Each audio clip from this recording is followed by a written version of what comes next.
What was the best part about coaching in Washington? Being able to work with my dad and be around some other good coaches. What was the worst part? Everything else. I liked a lot of the players. Some good people. Well, there's that. Panthers tight end Greg Olsen still here with us. Good to have you. Max, what is Shanahan really saying about his former team here? Reading the tea leaves. I mean, by the way, don't take my word for it about Dan Snyder being the worst owner in the NFL. Like, look, he said he liked the other coaches. He said he liked the players. The fans in Washington are obsessed. I was in D.C. for 15 months because I was the original host of Around the Horn. Are obsessed with that Washington franchise. So who's he talking about? It can only be two people. Dan Snyder and Bruce Allen. Who else could he be talking about? It is a dysfunctional culture, and a fish rots from the head down. And what we have here is a rotten fish head. Kyle Shanahan, by the way, it makes it look even worse because what happened to the Falcons when he left? What happened to their offense? Fell apart. What happened to the Niners when he shows up there?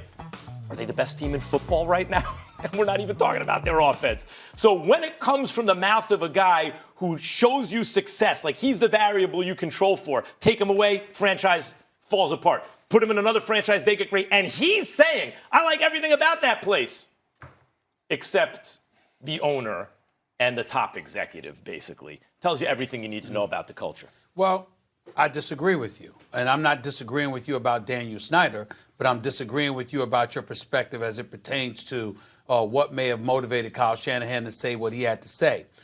Jay Gruden obviously did not do a good job. You are what your record says you are, as Bill Parcells once said, and we all know that Jay Gruden had 6 years coaching in the National Football League. He made the playoffs 1 year, and one could easily argue that the only reason he had the head coaching job to begin with, certainly why he kept it so long, was because of his last name.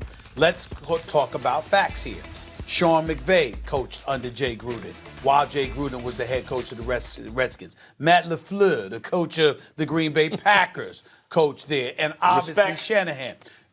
Listen, I'm just saying it sounds French. That's all I mean by that. I mean no disrespect towards Matt LaFleur. The point that I'm trying to make, Mr. Olsen, is this. You've been in the NBA, in the NFL as a player for several years, many years. You know what I'm about to say is absolutely true. Coaches speak up for coaches. You think that Kyle Shanahan likes the fact that Jay Gruden was fired? You think that Sean McVay, who reached out and spoke to Jay Gruden on the phone in the immediate aftermath of his removal, like the fact that Jay Gruden was fired? Think Matt LaFleur or anybody else likes the fact that a coach gets fired? It amazes me.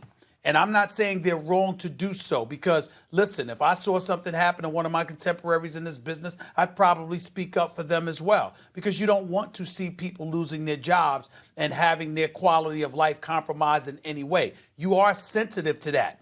But these are the same people who make sensitive decisions about players every single day.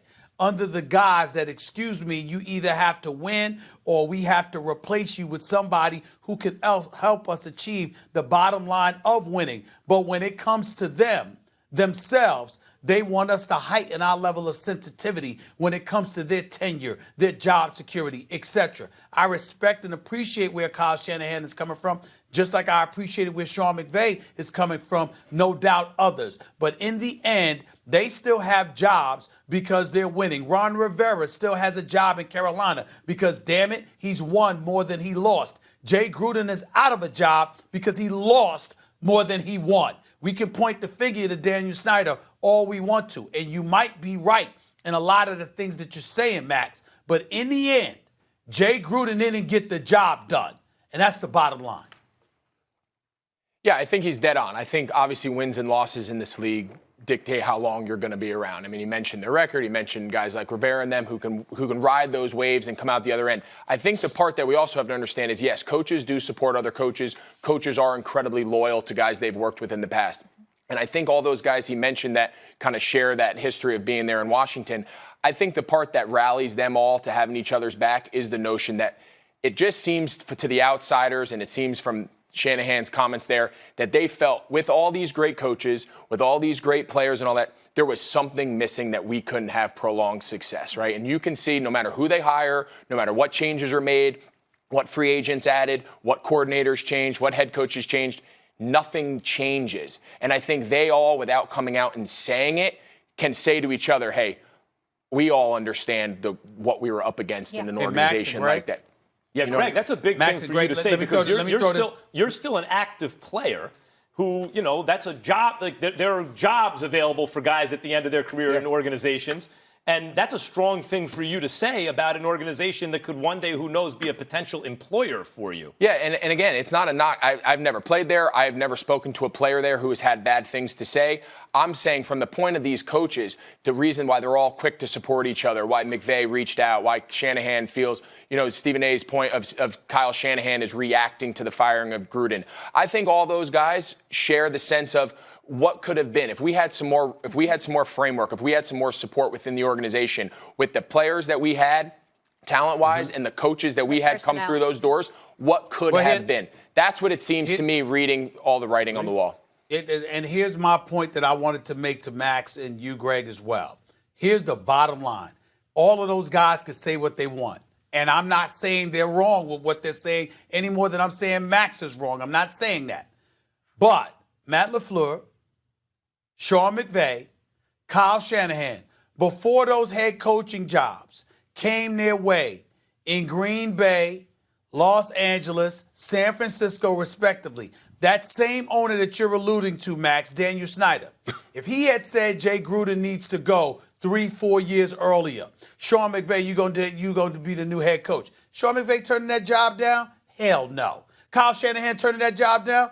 Hell no. Matt LaFleur turning that job down when you had the 27th ranked offense in Tennessee and you were the 10th choice, the 10th interview in Green Bay, but somehow after a 3-hour meeting, you get the head coaching job in Green Bay. Would you have taken the job in Washington? That's a bigger indictment. Damn right you would have. Wait a minute. That's a bigger indictment of Washington because what you're saying is even though a head coaching position in the NFL is so sought after that even a dysfunctional franchise basically has their choice of the best young coordinators in the game, Washington still can't get it right. Hold on, Max.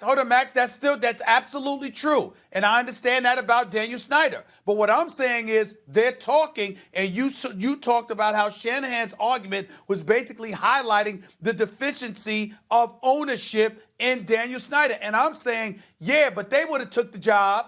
If they had gotten offered the head coaching job, that same owner that they're talking about, they would have worked for. What's Washington's record this year? 1 win. Those coordinators are now head coaches. A combined record of 14-4, if my calculations are correct. I want to get to a team who has 2 wins. So the Browns, 2-4 heading into the bye, but GM John Dorsey is still all in on Baker Mayfield, saying he's 100% behind his quarterback despite his early season struggles. Baker was taken by Cleveland #1 overall in the 2018 draft. The Jets selected Sam Darnold 2 picks later at number 3 after Saquon Barkley went 2nd overall to the New York Football Giants. Stephen A., do you think the Browns at this point, after all the hype we heard, should regret drafting Baker over Sam Darnold? Yes, I do. It's too early to tell, and I do understand that. But I want Baker Mayfield and Freddie Kitchens and John Dorsey, if they're watching, to understand I'm not denigrating Baker Mayfield. I think Baker Mayfield's got some promise, and I still believe in him. I'm just saying that because of what I've seen from Sam Darnold, what Bill Belichick and others have said about Sam Darnold. Clearly, you have an abundance of people out there who believe that Sam Darnold is a better quarterback than Baker Mayfield at this point. And if that's the case and you had the #1 overall pick, you got to remember what we're looking at when we look at the Browns. If indeed we decide that Baker Mayfield is not as good as Sam Darnold, you know what that means, guys?